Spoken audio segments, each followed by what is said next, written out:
everybody. This is Talk Like a Lady, a podcast where we find out all about our favorite ladies. I'm Carly Morton. And I'm Jessica Fontana. And today we are talking to Jess Stacy. Hello. Hello.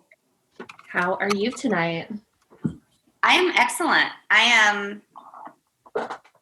just over halfway through my first tank 7, so yes. Excellent. Oh, you did your first part of the homework all by yourself. You told us your drink. Yeah. So yeah.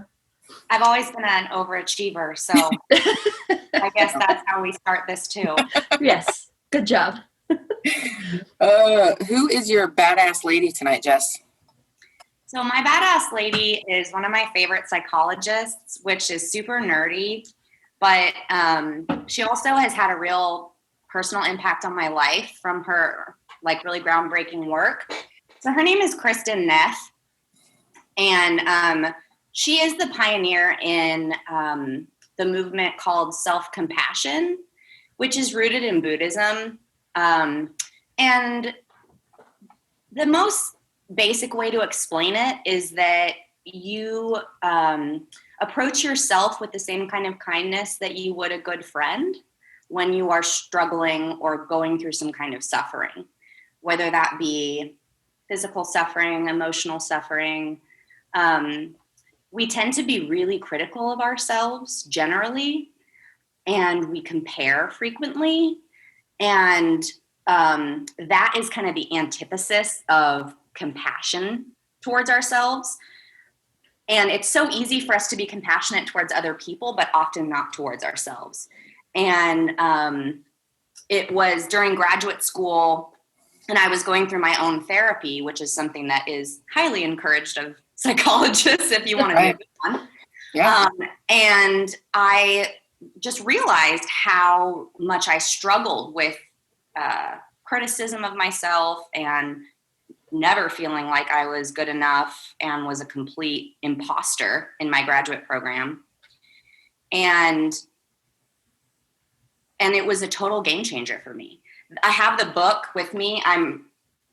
It's totally. I can see. Yeah. It looks like maybe you've read that a couple times.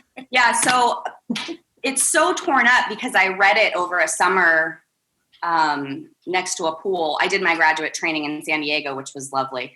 Nice. Yes. And I remember that summer, I remember reading it, and I remember my first reaction to it was that it was ludicrous. Like, how can you let yourself off the hook? How can you be nice to yourself? How will you ever succeed or do extraordinary things if you're not constantly kind of staying on top of yourself about being the best or being good enough? And what I really quickly came to realize is that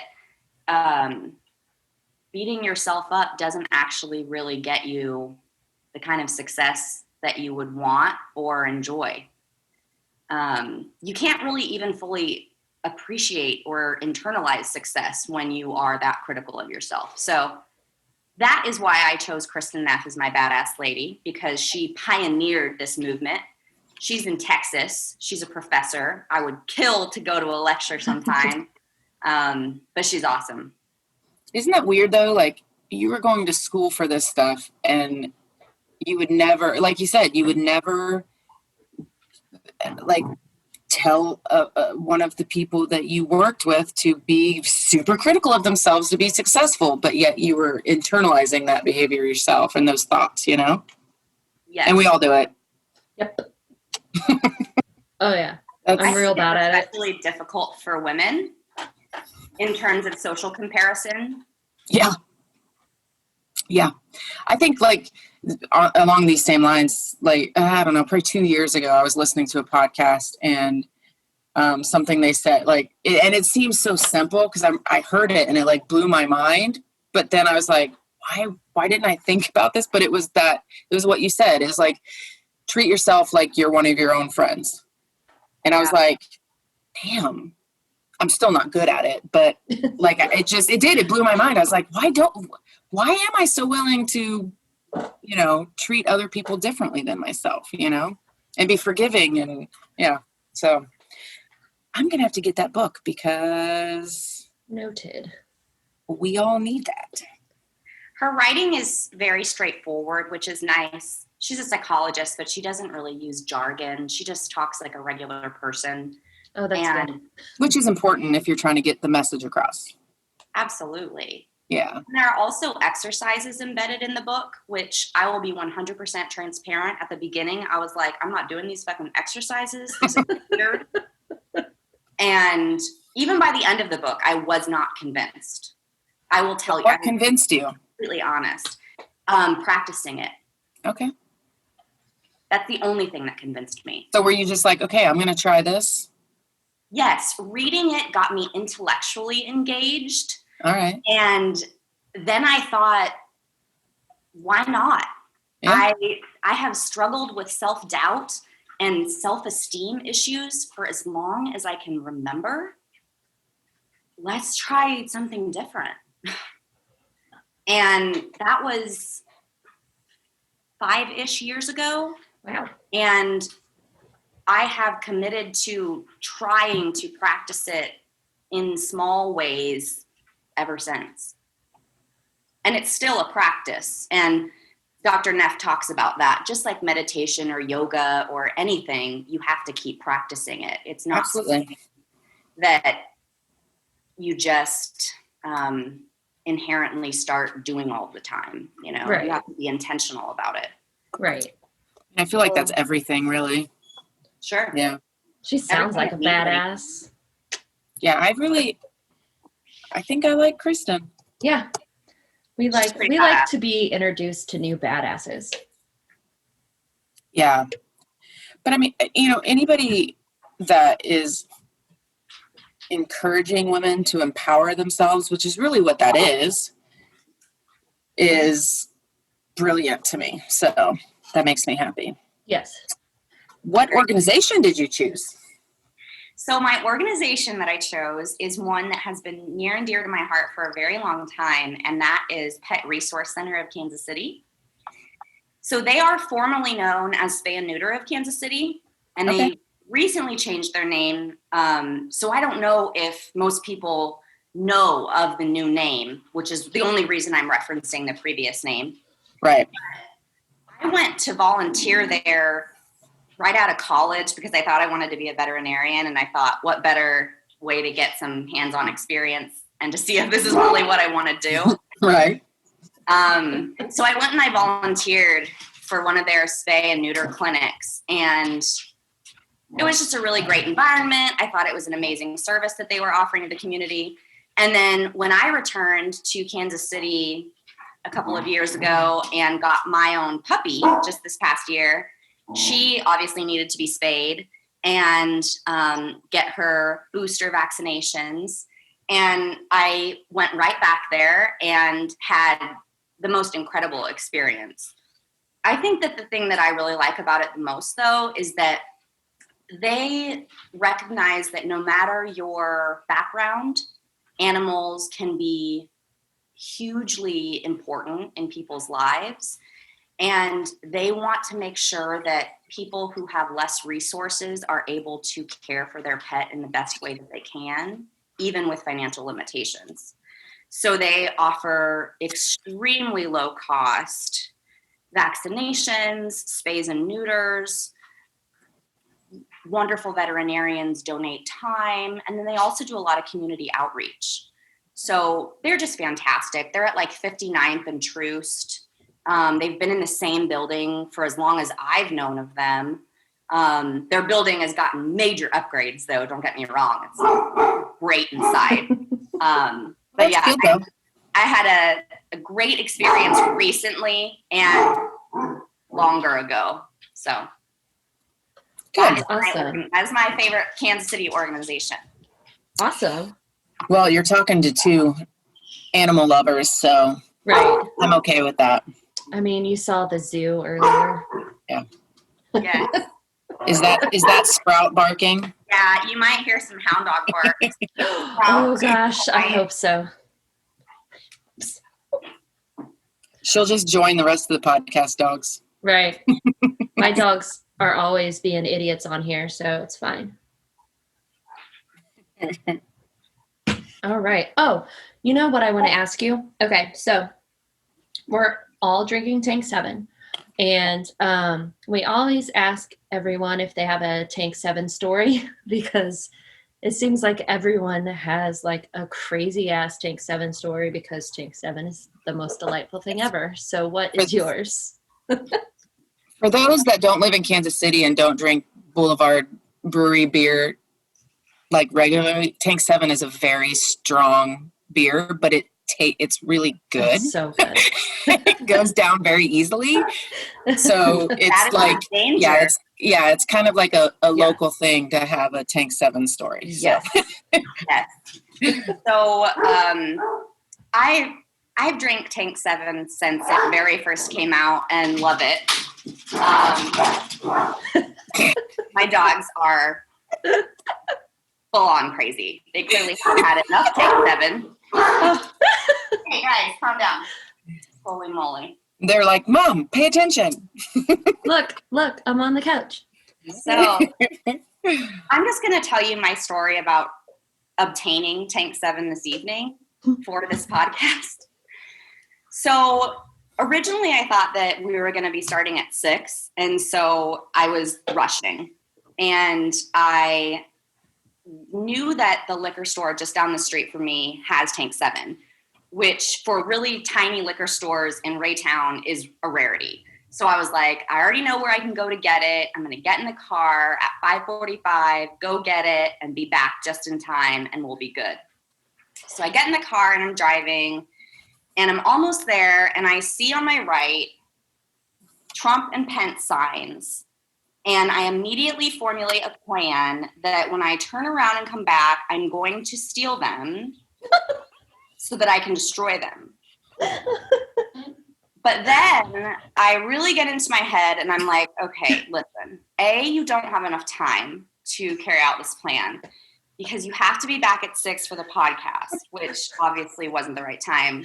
But at the time, it was an important point. Second, even though you hate Trump more than anything ever, people have a right to their property and their choice, and I didn't want to be a vandal. But mostly it was just because I was going to be late, and less about the second one. But it was so upsetting visually to see that. But then I kept driving, and I saw all of these Biden and Harris signs and Emmanuel signs, and I was like, okay, I like that. Yeah. I mean, I do kind of fair for anybody who wants to go steal them. I left them for somebody else.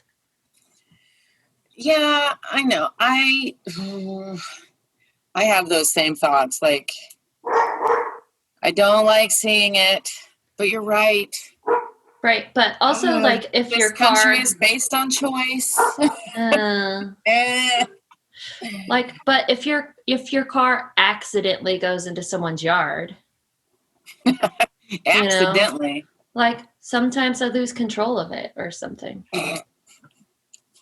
Tom has noticed that. Tom is my husband, Jess. He has noticed that there's a certain place where he drives by a Trump sign, and every time it smells like sewer. So he's decided that it's definitely the Trump sign. Well, yeah. I don't feel like that's a coincidence. I don't think so either. I really don't. Because prior to the Trump sign, I don't remember smelling stuff there. So I could be wrong. I could be wrong. I don't know. No. I mean, good for you. Way to hold yourself back. Check. That was real adulting. Yeah. I think so too. Because I also had a flash of an image of me running back to the house and grabbing a carton of eggs and egging the So I thought about that as well. You took it back to high school days of egging though. Yeah. But you still have time to do it tonight if you must. Hey, don't be the bad influence. I'll be your angel on your shoulder. I will. You did the right thing. Yeah, you did good. Way to be. All right. Well then, so you've talked about going to school in San Diego and how you came back to Kansas City. Can you tell us about growing up, like where you were, what you're doing, who you saw? Yeah. So I was born in Hollywood, and my parents were in a rock band. Of course they were. Of course they were. Like an 80s like synthesizer, like all the new wave stuff that's coming out now was like their jam. What was their band? They were called Vis-a-Vis. Oh. But the thing is that they never really went anywhere past just playing local LA shows because I broke up the band when my mom got pregnant. Damn it. You're the Yoko of the Vis-a-Vis. Yeah, thanks, I've called Yoko. this before.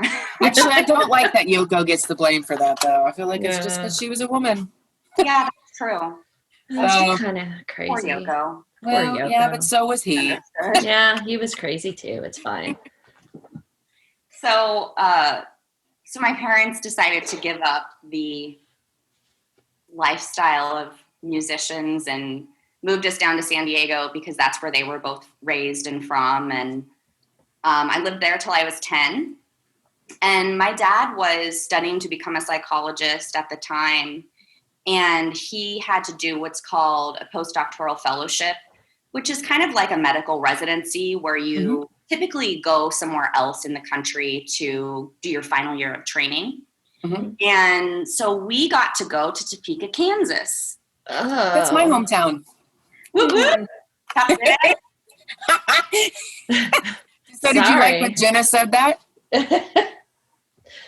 Yes, I did. Yes, I had. Sorry, that took me a minute, but yes. Well, I was T-Town, but Top City. Yeah, I think that it's interchangeable. Yeah. Because I think I said T-Town, and then she said Top City, bitch. Yes, she did. That is true. So lived in Topeka until I graduated, and I graduated from Topeka High School. What year? Trojans. What year did you graduate from? 2005. Okay. Yeah. I graduated Washburn Rural in 99. Oh, snap. You went to that nice school. That's what everybody says. I was in the 501 district. Yes. So. Can we talk about how we had a school with the Trojans and then another school that was Seaman? Seaman Talk High. about the Topeka Capital Journal headline of Seaman breaks through the Trojans.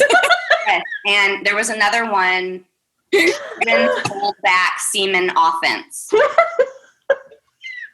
Well, listen. At least the Trojans were doing their job. They always do. They always do. Not always. Not always. Oh, that's fantastic. So you were in Topeka. Yes. Then I went to college. I went to KU. Yay. Yeah. And kind of stumbled through that one. That's kind of the best way I can put it. I ended up just picking a major towards the end based on the classes that I was doing the best in, because the real classes I was doing the best in was like not related to school. Yeah. And, KU, Lawrence, State Streets, all of what that has to offer. Right. Especially because I didn't drink alcohol or smoke pot or anything like that in high school. Ooh, straight edge, huh? Yeah, I was afraid of it. I was like, don't get me wrong, I threw up after having, I think, 3 Smirnoff Ices once. But that was about the extent of my alcohol use in high school. And so when I got to college, it was kind of like game on. And I just felt kind of lost. I thought that I really needed a path and thought that there was something out there for me in terms of a path, but I had no fucking clue what that was, nor did I have the belief in myself to pursue something like really challenging. So like I said, I kind of like stumbled through college, but, you know, graduated and got a degree. And then the next 4 years I worked around, lived in Overland Park, worked at Johnson County Community College for a while, which I loved. And I'm still in close touch with some of the people that I used to work with there.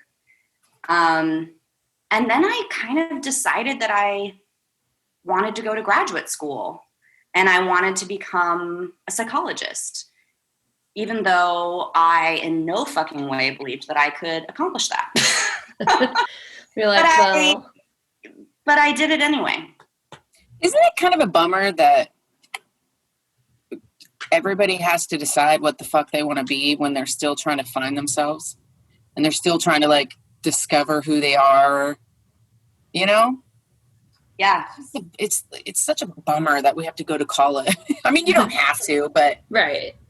But they're like, you know. oh, you're 18 now. You just got finished with what do you want to be? Yeah. What are you going to be now? Like, I don't know. I'm going to not live with my parents, maybe. I don't know. And then you go crazy and drink. And then drink until I puke all the time. Yeah. I also grew up in a home where achievement was really important. And it was communicated to me in various subtle and not so subtle ways that that a lot of my worth was around achievement and performance. Not that that was something that my parents consciously, you know, right. were telling me, but they both have their own histories of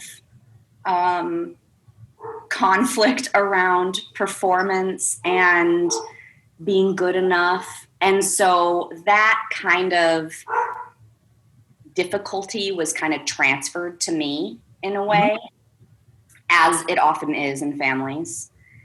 And so I grew up really thinking that if I wasn't extraordinary, I wasn't really worth much. And that was something that I have carried with me and honestly still sometimes struggle with. Yeah. And have to really, really like rally against that, which is another reason why self-compassion has been something that was initially really hard for me and foreign and very strange. And now is like one of the most important things that I do for myself. Yeah, it's so weird what we carry with us from childhood, and you don't even think about it really, and then you're like, oh shit, I guess that's a thing that happened.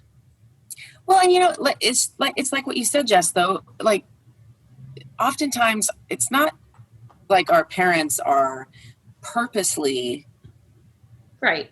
Even it's not like they're necessarily trying to send those messages. No. But those messages are still received, you know? And it's just, yeah, I just spend my parenting life trying not to fuck up my boys. So, yep. Yeah. Another one of my favorite psychologists from a really long time ago who just did a lot of studies on attachment. He would say that all you have to be is a good enough mother. He coined that phrase. So you're doing fine, Jessica. That's my goal. Doggone it. You're good enough. Yeah. So do you have, I know you have a sibling. Do you have more than a sibling? Nope, just Nick. Okay. Say just Nick. Just Nick, that Anybody guy. who knows me knows that Nick is my favorite person ever. Were you always that close with him, like growing up? No. Oh, that gives me hope for my boys. I love when people say that. Oh, no. I'll tell you how happy that makes me.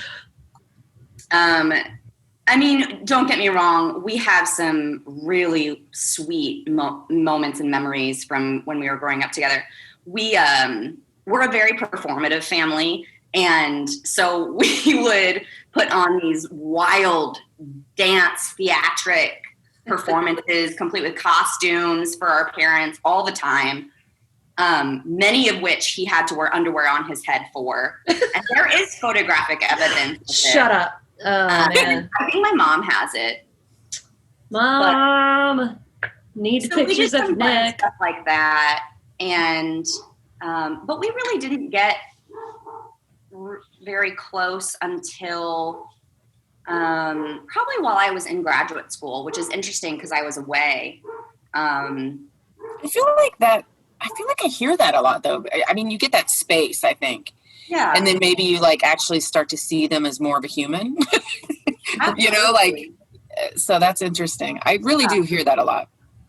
We also just got older, you know, and more mature. Yeah. Are you older than him or younger? I'm older. Okay. So we're almost 6 years apart. Oh, wow. Big span, but Yeah. if you know my brother, you know that he doesn't come across as a typical 27-year-old man or boy. He's very wise and very, very smart, very talented, and it's just like he has a depth to him that not a lot of men his age have, and so we kind of meet each other in that way. And it's really lovely. That's nice. Oh, yeah, it is. So that's sweet. So if you could give your teenage self one bit of advice, what would it be? I mean, the first thing I want to say is it gets better. Yep. You know what it would be? It would be, and this is kind of along the lines of it gets better, but something about like, don't trust that your feelings are always permanent. Yeah. Oh. I'm a really sensitive person, and I probably came into the world sensitive. I think I did, because even when I was really young, my parents said that I would cry at really beautiful classical music, even at like age 4, which is random. But I'm very, very sensitive. And so I think that when I feel things, they tend to be deep feelings, which is probably my biggest gift and something that I struggle with the most, and has sometimes felt like a burden, just to be completely honest. That the depth of my feelings can be overwhelming in terms of joy and love and passion and things like that. But then I can also experience severe, you know, I don't know, not necessarily severe. That's probably a big word. But like I can feel despair, and I've been depressed, and I've thought about just wanting to disappear and not exist anymore. And so I feel strongly in moments. And when I was younger, I tended to believe and get really attached to those feelings in those moments, and believe that they would persist, that they wouldn't go away, that was how I was going to feel about that situation forever. And because I was such a deep feeler, that was really convincing. And so I think I would tell myself that. And I don't know that it would make a difference. But I think that's what I would really want myself to know. And maybe I call that your brain is tricking you. What was that? I said, I call that your brain is tricking you. Like it's tricking you that you're always going to feel that way. Yes, that's a good way to put it. Yeah. Because it's just, yeah. And, you know, your teenage, everything is heightened. Absolutely. It's just so funny when you think back when you're a teenager and things that were just like the end of the world. And now you're like, oh, Jesus, that's nothing. Right. I'll tell you about my junior prom dress and how my mom wouldn't spend over $99. That is the end of the world. The absolute end of the world. Yeah, it's, oh gosh, teenagehood. Never again. Right. You have a woman influencer, like someone that influenced you while you were growing up? Oh, wow. Let me think. You know, nobody really strong comes to mind in terms of my earlier years, but there was a woman who knew that I was special in terms of like, or I guess made me feel special when I didn't see any of that in myself, which was my first year of graduate school. Like I mentioned before, I really felt like a total imposter. I would have nightmares where I was getting removed from the program, and Oh, wow. it was awful. And there was a psychoanalyst who was one of my professors who pursued me, I mean, quite literally, to be a part of her clinic to get extra training. And I'll never forget when she approached me after class one day and asked me if I would want to do that. I immediately was just like, why would you ever want me to do that? And the feeling of incongruence between what she saw and what I felt like so fucking big, like a chasm, you know, like the fucking Grand Canyon. And I was like, this woman doesn't know me at all. I'm gonna fall flat on my face, and she's gonna figure out that I'm, you know, an imposter and shouldn't really be here. But I did it because because I didn't want to disappoint her either. So I did it. And for the rest of my graduate training and probably for the rest of my life, she will be one of the most important mentors that I've ever had. Because she, like I said, believed in me, saw something special in me before I did, and almost demanded that I see it over the years. And she was actually my supervisor for my last year of training in graduate school. And I'll never forget our very last supervision meeting when we were talking about supervision is where you go in and you talk with a licensed psychologist who's overseeing your cases, your training cases, your therapy cases. And you talk to them about your cases and you get feedback and you get advice and you can vent about your various feelings about your therapy clients, because as therapists, we definitely have a lot of feelings about our therapy clients. Right. And you should be able to talk about them. Yeah. And so in our last supervision meeting, we were reflecting on the onset of our relationship and the work that we had done together. And we just had a really beautiful moment where she finally, I guess I finally let her see just how vulnerable I had always been, and telling her that, you know, from the beginning when she picked me out, I felt terrified and like she had gotten it all wrong. And then we just kind of cried together, and it was really special and felt really healing. And she really saw me. I really let her see me in that moment, which was really special. And I miss her, oh my gosh, so much. Her name is Mojgan Kadame.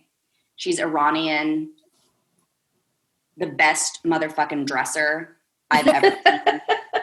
She is so intimidating, that woman. Oh my gosh. And do you still keep in touch with her? I do. Oh, good. I do. Good. Not as often as I would like, but I'm pretty good at that. When I think of someone that I really care about, that I have a solid bond with, I don't have a problem reaching out. I mean, she has a son, and so I never miss a Mother's Day, you know, her, and because I met her family, you know, over the years that I worked with her, and so yes, she will always be a part of my life. She's wonderful. Was there ever a time, like when you were working with her, that you believed her, that you were worth it and good at it? And all that stuff? Like, did you ever get there, or was it kind of afterwards maybe? So I absolutely had many moments in that year where I was starting to really believe it. And I think that some of that was because of feedback I was starting to get from the people I was seeing. People were improving, people were making connections about patterns that they had in their lives that they'd never noticed before. And they were giving me feedback about how they felt about being in a therapeutic relationship with me, and that felt really safe to them. And that's when I started to know that I was on the right track and doing the right thing and in the right place. And that is where the foundation of my belief in myself as a psychologist sprung from in the 3 years that I've since graduated. I'm still pretty green, so but I definitely have a significant amount more of faith and belief in myself as an effective and I think special psychologist. I hope. I mean, I like you. I believe in you. I mean, let's feel feelings together. Yeah. Just kidding. I hate feelings and I don't want them. I don't like them. We've said this before. Carly does not like feelings. She will tell dick jokes instead of having feelings. Mm-hmm. I like feelings. Just I have lots of feelings. I have lots of feelings too. I just cover them up with dicks or something. I like to talk about them. I like to ignore them. Again, you balance each other out. Exactly. Like, if we both had too many feelings or expressed too many feelings. Right. We would just cry. Like, whoever the guest was and us, we would just cry the whole time. It'd be very uncomfortable. It's bad news. For other people, maybe. Right. So all these strong feelings in your life, how was dating? Oh, God. Oh, gosh. So I have always been drawn to a certain kind of man. And it's the kind of guy who, it was almost always a musician. So that gives you an outline of the kind of dude I'm talking about. All right. So, Cheers. So kind of narcissistic, wildly talented and passionate, and always seemed to make me feel like I wasn't really important. You. Yeah, I know. And don't get me wrong, I've never had any damaging or kind of quote unhealthy relationships. In that, like, I've never been overtly mistreated or anything like that. I've been very lucky in that respect. But I never felt like I could be fully seen in a romantic relationship. And honestly, I still don't think that I feel comfortable with that, which is why I've been single more of my life than I've been in a relationship. And the longest relationship I've ever had is just over a year.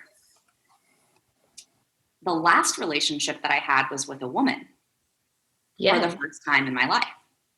And was it better or worse? In some ways, it was light years better, unimaginably better. In ways, in some ways, right? Yeah, in a way that you can probably imagine. The emotional connection was incredible. There were no games. Imagine that. I cannot. Complete transparency and openness about our feelings from the beginning. It was wild. We fell very fast, very hard. It was amazing. It was exciting. I'd never even been with a woman sexually before, so it was a whole new ball game for me. Right. But then I started to question whether or not being with a woman long term was going to be fully satisfying for me, mostly in a sexual way, to be completely honest. I also experienced for the first time what it was like to not walk through the world with straight privilege. Although I will say this, I'm very straight passing. Nobody looks at me and thinks that I am gay. And so when I would be by myself in the world, I still occupied that privilege. However, when I would be with her in public, and we were not shy about PDA, you know, like, Right. I mean, we weren't Right. obnoxious about it. I'm not that person, but like we were a couple and it was obvious. Yeah. Right. And that was the first time in my life that I had ever really felt othered, which was wild. And felt like shit and caused some strain for us. And eventually, I came to the conclusion that it wasn't going to be a good fit for me, and that it wouldn't be honest to stay in a relationship with her because I wasn't sexually fulfilled, and therefore she could never be, you know, and that wouldn't be fair to her either. But it was an incredibly difficult decision because she had become my best friend. I gave up the closest thing I had had to like really being seen in a romantic relationship. And I thought to myself that there's no fucking way I would ever get that again, especially with a man. And so it was a really tough decision, but it was the right one. And so, yeah, dating's been hard. Dating has been hard. I do okay with vulnerability with friends and family, but I struggle with that too. I'm really good at coming across like I have all my shit together and that I'm really smart. And so a lot of people don't actually know what it's like to live as me, because, you know, I struggle a lot inside. And I'm really consciously trying to get better about being more open about that, i.e. this fucking podcast, I guess. Yes. Talk to us. Tell us more. What else? Well, because I think that we all like want to be seen, right? But we also like don't. Because we want to be seen, but we want to hide. Like 100%. So like it's so hard. We're all so good at hiding the shit. Yeah, it's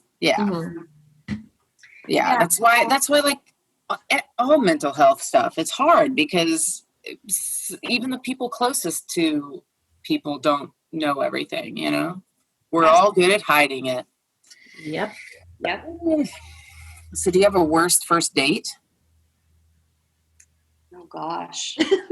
I do. It was when I was living in LA.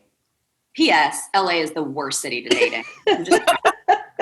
Just I was going to say, it starts with when I was living in LA. Disaster. Listen, I could never live in, like, we talk about like self-esteem issues. Oh no. No. Never live in LA.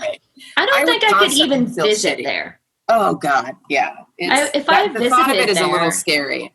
No, it would be a major, like, compare yourself to every single person walking down the street the whole time. So I was living in LA, just like, I think it was 2017 to 18. So not that long ago. And I was doing my postdoctoral fellowship, which was the thing I told you guys earlier that my dad did. Yeah. So I was doing my last year of training at Occidental College in the counseling center, which was fucking awesome. Shout out to Occidental. Hi. Do you know our second highest listening ship is in, what's it called? Something, California. Mountain View, California. But did you know that that's where Google is? Yep. I'm going to deny that. It's where Google I saw that. Yep. Anyway, continue. So I met this guy on a dating app, and he asked me out to this cocktail bar in downtown LA. And I lived in Highland Park, which is a suburb of LA. It's nowhere near the coast. I didn't even have to get on the highway to go to work. Like, I was just in my little space. It was an awesome neighborhood. Sounds delightful. But I didn't often go to downtown because traffic fucking sucks. And I had a really stressful job. And so I just wasn't really into that scene. But I'm like, okay, this guy wants to take me to a cocktail bar downtown LA. Let's do this. This sounds like it could be a fun story. Well, here we go. So I get there, and it's really a small place, and there's not a lot of places to sit, which is fine. Like, that's kind of sexy, you know, like kind of like sit next to each other, get a drink, snuggle up, see how it goes. Well, homeboy was real handsy. Like, and I think I was wearing like a dress. So like half of my thighs are showing. And his hands were all over my legs. And I remember, this is the thing about being a fucking woman that pisses me off. I tried to play it cool, right? Like, I'm like, oh, you're so handsy. And like scooted into the person next to me because there was no other where to scoot. And I'm super uncomfortable, but I'm telling myself, it's fine. He's just being da-da-da. He's doing... Well, we don't want to be rude. Yeah, wouldn't want to be rude. Wouldn't want to cause a scene. So I just keep, kind of whatever. So he gets more handsy after like the second drink, and like so much that he's like putting his hand like in like the middle of my thighs, like not even on the outside. Like I don't like that. And no. So I actually physically removed his hand at that point, and I was like, dude, like, come on, chill. And even at that point, like, I feel like that was me being really nice. Yeah. So he didn't stop. He was pretty sloshed at that point, and he wouldn't stop. He was leaning in and like breathing on my neck, and I was just like, no. So I excused myself to go to the bathroom and promptly ordered a lift to get the fuck out of there. Good for you. And then he has the nerve to text me and well, I mean, he's like, where are you? And I tell him, I'm like, I was feeling uncomfortable, and so I left. And he was incredibly hateful after that. Oh, yeah. Yeah. Like 18 paragraphs of hate text later. Wow. That sounds so much fun. That's probably hyperbole, but let's just go with it. It was 18 paragraphs. It was 18 paragraphs. I believe you. Same. And then I fucking unleashed hell on his ass. I was like, just all my feminism, I just vomited it all over him. I was like, don't you ever fucking talk to a woman like that in the future. Don't you ever treat someone like that. Do not presume that you can put your hands on any woman ever again, even if you're on a date with her, you slimy motherfucker. But it was incredibly upsetting. And I was upset about it for longer than I thought I would be, Upsetting, like that's... There's so many things that my goal in life is to teach my boys. And that's one of them. You do not have the right to touch anyone. I don't care who it, like, ew, no. Ew. And then if they specifically tell you, don't get all pissy pants about it. Right. Like, take it. Like, just take it as like, oh, shit. Shit, I am fucking wrong. Yes. And I'm not going to do this anymore. I misread that one. Sorry. Although he just sounds like gross. He wasn't misreading anything. He was just not great. He's just being a douche. But I mean, ew. Gross. I don't like it. Me neither. I don't like it. And I think that, you know what? I think I took it one step further too. I'm pretty sure I reported him on the app. Yes. Oh, nice. Yeah, I totally did. Good for you. Fuck that guy. Fuck him. Like, it shouldn't what be. What a piece of shit. Right. It shouldn't be in 2020 because I've heard these stories for so long, but it's still shocking to me how many and I'll say men because I don't see a lot of it from women. Right. But it's shocking how many men, like, you know, on dating apps when a woman is like, just a simple, like, I'm not interested or something, just because we all have different tastes. We all have different desires. Like, it's fine. And they just like, then they turn it into, well, you're an ugly cunt or whatever, you know, like Right. it's If awful. I had $1 for every time that has happened to me on a dating site, I would have several $100s. Right. It's And so gross. it's the grossest, but like also could you imagine showing up to a fucking first date with someone you've never actually met and then like sticking your hand on the dude's balls? Like, oh, I'm just gonna shove my hand right here real quick. Like, could you That's my like, common practice, don't you know? I mean, I do love to grab people's balls, but come on. Not without consent. I mean, I have to meet him at least twice. Right. This Fuck. was date one. But can you, God like, damn. can you imagine somebody like just being like, hey, I'm not interested. And then like trying to insult everything about their physical body that you can possibly Oh, insult. yeah? Well, your face is stupid and I hate it. I wouldn't Okay. even, oh God. And you know what's even more fucked up about it is that we are smart women, right? We're smart women. I'd Yeah. like to hope. I think We we're try. smart women. Yeah. We try. We try. Thoughtful women. How about that? We're There you go. thoughtful. We're reflective women. Yeah. What gets me the most is that regardless of how smart and reflective and thoughtful I am, I still find a way to feel like shit and to like let that shit penetrate when they say those things. Absolutely. I would get in like the fucking fetal position and start crying if somebody said this shit to me. Yes. Me too. At 100%. No matter what. No. I will cry. I'll cry right now. You don't even have to test me. I'll do it right now. Carly, Dicks. go say a dick joke. Fucking dicks. You don't want feelings. Stupid ass cunt dick. Because the thing is that I'll break it down for you right now as Dr. Stacy. Do it, Dr. Stacy. When the woman tells him no, he experiences it as a rejection of him, a rejection of his masculinity, a rejection of his penis, a rejection of his self, a rejection of his lifeblood, you know? And for some men who have really fragile egos, which is most men, sorry, I'm sorry. Most men. Most men, not all.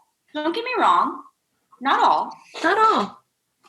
But that when their ego is threatened, they retaliate because anger is a more powerful feeling than rejection. Rejection sucks. And anger is also a more socially appropriate male response than is sadness or vulnerability. So like I said, I can analyze the fuck out of it and know that I'm right? And it doesn't fucking matter. I still feel like shit. And it's bullshit. Do you have any advice of a mother of 2 boys? How do I make them not do that? Well, I think that the fact that you're already intentionally thinking about that and that you're just going to kind of naturally model certain things. I also think that that kids learn a lot from observing the relationship between their parents. And so if your husband treats you with respect and those types of things, then your boys will follow suit. They will see that is the way to do it, that is the right way, that even the only way, you know? And there won't be an alternative. And then I also think that, so if the idea that I have is that the fragile ego is what causes the retaliation and you don't want him to do that, one of your boys to do that, then I think that the only way that we can build that up is by letting our children know that they're loved unconditionally, regardless of their performance or their achievements or, that kind of thing. But so when I tell them like 50 million times a day that they're handsome and smart and wonderful, it's not overdoing it. never, of course not. Never. Sounds lovely. Not I've said it not when before they're on this. handsome and smart. I mean, I'm just You're telling not the lying truth. them. No, You know, the other I'm- thing, this is something that just popped into my mind though. Another thing is that you can get your boys comfortable with talking about their feelings. Oh, you have dude. That's I was gonna. I've said it on this podcast before. I'm gonna annoy the fuck out of my boys because here's the thing. Like I'm just like constantly. I'm constantly talking about boundaries. I'm constantly talking about like we just watched Wonder Years, the whole thing, and anytime Kevin was like. I mean, it was so clear. He was just upset about something, and then he'd lash out. I'd be like, what would be easier if he just told his feelings to Winnie? Like, You're like, let's pause for an education moment. I do. I swear to Jesus, I do. Like, and She does. I She do. does. And anything we'll be doing, like. Even in just our life, we'll be like, I have an 11-year-old, almost 12, and he's in that preteen stuff. And I'll be like, dude, you're acting like a Kevin right now. Like, we do. We are very open with the feelings. You're really pulling a Kevin now, and I've just you've got to see, that kind of step back. shorthand is really effective because he immediately knows what the fuck you mean. Yeah, and it's even worse, though, when we tell him he's being a Wayne. Ooh. Yeah, then he really gets paranoid. Ruh-roh. Nobody wants to be a Wayne. That'll get him. All right, I have a question. So, do you think that you are an introvert or an extrovert? Because I can't tell. 100% an extrovert. Absolutely. Dang. Absolutely. So is quarantine just killing you? Super duper bumming you out? It's been an isolating year. And that is a direct quote from one of my best friends, Kristin. So I don't want to steal it. She was consoling me just a couple days ago because I was feeling kind of low and lonely. And that's what she said. And I think it really rang true. Because I get my fuel from people, which is the actual definition of extroversion. A lot of people think that introversion versus extroversion is about shyness. Yeah, exactly. Yeah. And being outgoing and, like that kind of thing. Right. But, and being an extrovert also doesn't mean that I don't value my alone time because I very much do. Right. I actually think that I have, over the years, become a lot more comfortable with the alone side of being an extrovert because for many, many years, I often felt quite empty when I wasn't with people. And that was hard to cope with. And so I think that, with COVID, it was a struggle. But luckily, I was able to arrange to get to experience time with the really important people in my life in a safe way. Like my mom, she has 50 acres out in Liberty, and our house is built on that land, and we have a farm, and it's really beautiful. And so when it got a little bit safer, not that it's safe now, but when it wasn't quite as terrifying, like my brother and his girlfriend and myself, we would all take our dogs over there and walk the property. And it was great because we would all be like, about 10 feet apart, the whole time. And our dogs are having a great time. We're out in a beautiful area and we still got to be with each other. And we're a very huggy family, and so we haven't been hugging, which is fucking weird. I know. Except me and my mom hugged the other day. It was great. We both took a deep breath and then hugged each other and then backed off. Oh. Because we just hadn't hugged in a long time. Hugging is the best. I don't even care. I'm a hugger too. And I'm usually like a hugger of friends. Like, oh, there's my friend. We're going to hug now. And now, well, not only can I not see my friends, but I can't hug them if I do. And it's sad. It makes me sad. Yep. And then I say something about a dick. And then everything's better. And then everything's so much better. It's just like hugging. Oh, gosh. I will say I had an unexpected COVID relationship happen that was not romantic by any means, but one of my close friends was out of work like I was for about a month. Mm-hmm. And after we had both kind of quarantined ourselves for 2 weeks, we decided that we were going to be quarantine buddies. And so we had a whole set of quarantine activities, including quarantaning, which we have copywritten or need to, where we would take our anti-gravity chairs up on her Kansas City loft roof and tan. Yes. And what was crazy about it is that we got so fucking tan that people were like, where the fuck have you been? Mexico? And we're like, nah, bitch, we've been on top of the rooftop across from the library in downtown Kansas City. Listen, motherfucker, I've been on a roof. Mind your own business. But like all seriousness, like she's one of the most incredible friends I've ever met and made. And I just am incredibly grateful for having had that kind of random uninterrupted time to like create a really strong foundation and develop a friendship with her. And we've already, like gone through some stressful times together. She's gone through some stressful stuff with me, and her father passed last week, which was devastating for her. That's awful. Yeah, very, very sad. But yeah, so COVID has been lonely, but I've also been incredibly grateful for some of the really like special things that came out of it that I really wasn't expecting. Are you talking to clients now, Dr. Stacy? Are you doing like phone or telehealth?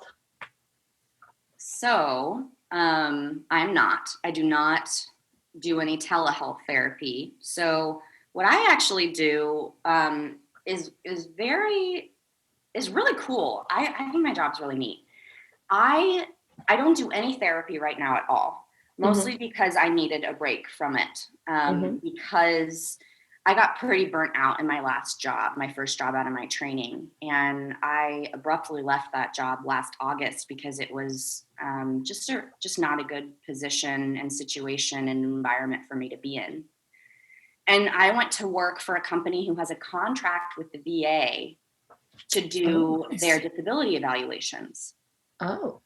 So I started that last September, and so I've been with them for about a year now. And I went back to work the first week of April. And I'm in an office like on 435 in Holmes and like a corporate building. And it's an awesome situation. I don't really have like a boss or like a supervisor necessarily, which is really cool. Weird, cool, and the best. Yeah, it's awesome. It's really awesome. And so, and my exposure is low, which is good. I only ever see 3 veterans a day, and we wear masks and all of that. And so it's pretty safe and low risk. But it's a one-off with every veteran. So I only ever see them one time. Oh. But it's really important for me to make that one time, I don't know, like count. Yeah, and like feel safe and make them feel like potentially hopeful about future mental health encounters, if you will. Of course. So I'm A certain essentially, level of connection. yeah, Right. exactly. Yeah. So I'm just evaluating them for any mental health disorders that they meet criteria for that's causing significant impairment in their functioning, like at work and in their relationships. I do a lot of PTSD evaluations. So Wow. a lot of my work involves reading about and hearing about pretty horrific traumatic events, which is really, really hard, but I also feel really honored to do that work with a population that is grossly underserved. Oh yeah. Yeah. Yeah. Like, So I love it. I fucking love it. It's Good. It's a cush position. I make a good wage and I don't have to work too many hours to do it. good. Well, and it sounds like it's fulfilling to you. It is.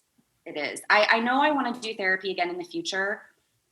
I think that that's where my greatest skill sets lie. And I think that it's what makes me the most invigorated and excited and passionate about being a psychologist. But I just need some more time to feel like emotionally ready to take that on.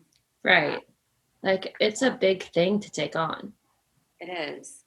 Well, and you talked earlier about how you feel feelings very strongly. So that would be very difficult. So Yeah. but that would be very difficult with veterans. Yeah. Yeah, it is. It is hard. I think that it's less difficult in this position than having like an ongoing therapy relationship because I have that one interaction with them. Yeah. And I'm not kind of responsible for them after that in a way. Yeah. Not that a therapist is ever entirely responsible for a client or, somebody that they're seeing. But that I don't have to see them in continuous pain. Yeah. Week after week after week after week after week. Right. After year, right? So it's different. Yeah. And in my training, I've had cases that I've seen for over a year. And so I know what it's like to be in treatment with somebody for that long. And it takes a lot of investment. And it's great. And it's super fun. I know that sounds a weird word to describe it as, but therapy is fucking magic. It's magical. Agreed. So I don't know. I can't afford therapy, but when I can, it'll be great. We'll talk about feelings and dicks.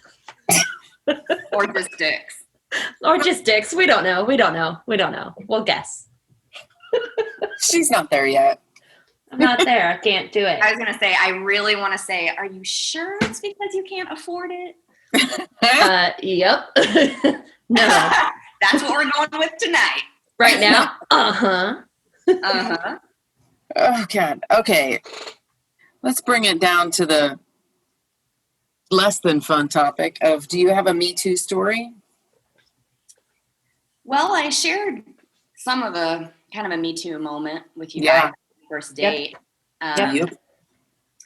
But yes, I've had more than I'm happy about. Fuck. I don't have any serious history in serious sexual assault history or anything that rises to that level. However, I have, oh my God. Okay, first I'm going to back up. I am struggling to say this because I'm worried that people hearing it will be like, oh, well, she's called that because she probably is one of those, which is so fucked up because that's my own internalized shit. But here we go. Mm-hmm. I've been called a tease a lot by men. Ew. And by a lot, I mean okay, it's been one within the last couple of years, but if it's more than one, then it's a lot. Yeah. I mean, one's a lot. Yeah. Fuck that shit. So, I was called a tease most recently about it was about 2 years ago, right after I had gotten back here to Kansas City. And I was talking to this guy I will not say how I met him because I want to preserve his identity. Oh, that's too bad. But I'll say this. He's a tattoo artist in Kansas City. Okay. And I hung out with him a couple of times and was very, very, very upfront, like so upfront about wanting to be, take things slow and not engage like past making out, physically. Right. Like, so transparent about it that it was like verbatim out of my mouth. Like, if you come over today to stop by to say hello on your break from work, we're not going to have sex. Like, I don't know how much more like straightforward I could be. Right. And so of course he comes over expecting sex and we start making out and, like apparently once you have gotten on top of a man when you're fully clothed and you're kissing him passionately, your vagina is fair game. Oh yeah, it's fair game. Don't even. That's the try. rules. Unless, Them's the rules. Or you're a tease. So it's fair game or you're a tease. So we kind of did that dance of hand down the pants, pull the hand out of the pants, and giggle. Hand down the pants again, pull the hand out and giggle again, because that's what you feel like you have to do as a woman. Hand down the pants again, like, okay, dude, come on. Like, I'm really not into this. This is past a hint. Yeah. Right. Like, and he had picked me up and like taken me into my room, and I was like, I don't know, but like, okay, we'll just kiss, I mean, like, how long is this fucking break? Get out. Go back to work. Shit. Bitch, bye. So eventually he gets the hint. I'm like, dude, I told you we're not having sex. Like, this is fun, but like this is it. He gets up and leaves and is just, and then is like texting me about how I'm a tease and about how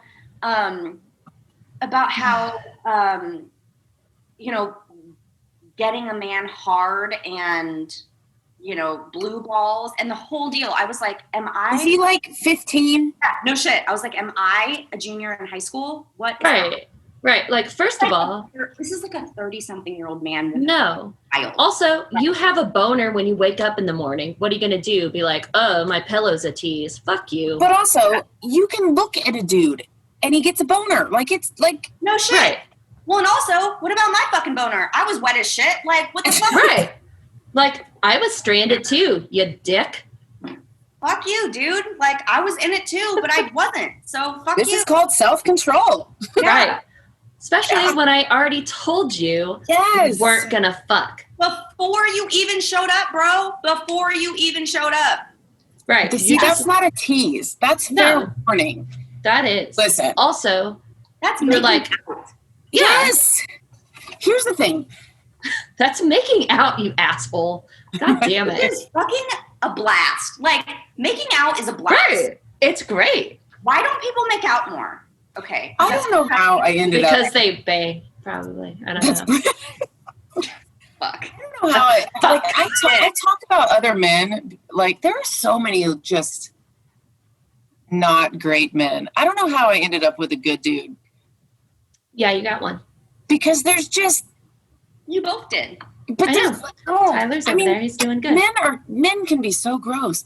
Like, the idea that they think that you don't have a right at any point in time to just be like, let's stop. Be like but we made out. That means we can fuck now. We made out, so we got to fuck now. Like, no. Yeah.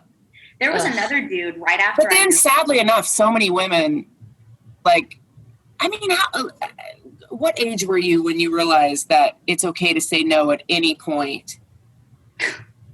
I mean, I always knew. Right. But when I started doing it. Yes. Probably after college. Or when you felt like, not just necessarily when you did it, but when you felt like validated to do, or like, I don't know what I'm trying to say. I still don't feel validated to do it because I just want to fucking tease. Baby, I don't think you're a tease.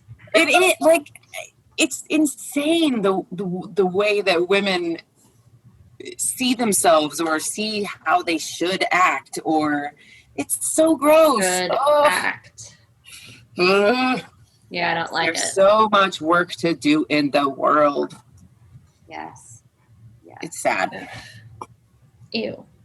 Hey, are you good at taking compliments? You know what? I am. Oh, really? I am. Yay! I am. Yay. Anytime somebody compliments me, I try really hard to really absorb it and say like, oh my gosh, thank you so much. Even if I can't fully internalize it in that moment for whatever reason, I always say thank you because mostly because when I give a compliment and somebody kind of like throws it back to me like a hot potato, I'm like, that doesn't feel good to me as the compliment giver, you know? I want them to take it and hold it and receive it, you know? Oh, hey, guess what? I want you to give yourself a compliment right now. I have been incredibly brave during this podcast interview. So you have. You've Yeah, talked I about. agree with that. I agree too. Oh. Yeah. Oh, okay. Sorry. There's a. And I've been sweating a lot. Oh my God, I'm sweating so much. The air conditioner's on, and yet here I am sweating like a whore in church. It's fun. I took a shower before this, after my run today, and I'm going to have to shower again because I am a sweat monster. I'm also a sweat monster, and I'm not even talking about feelings or anything. Oh gosh. Okay. So we need to ask people to go to the Pet Resource of KC, Yes. which their website is prckc.org. Yes. Yes. I know. I looked it up. I was going to say it. Jessica, you got I'll me. beat you, motherfucker. And, I mean, what was the name of the book? Self-Compassion. Yes. People should check that shit out. It's by Kristin Neff. Mm-hmm. Last name is spelled N as in Nancy, E, F as in Frank, F as in Frank. Nancy was mentioned, Carly, and it wasn't even about her. Nice. It is Kristin. How do you spell Kristin? With an I-N. Okay. Ooh.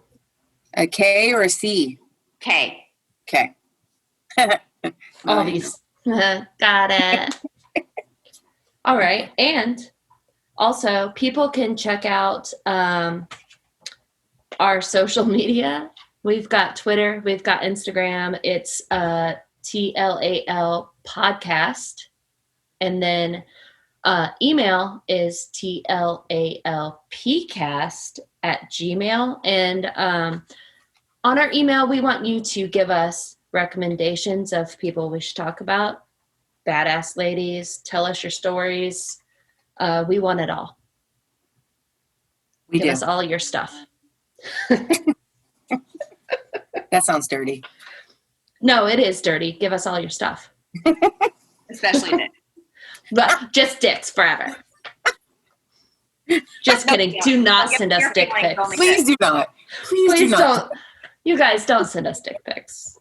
No, absolutely not. I retract that statement.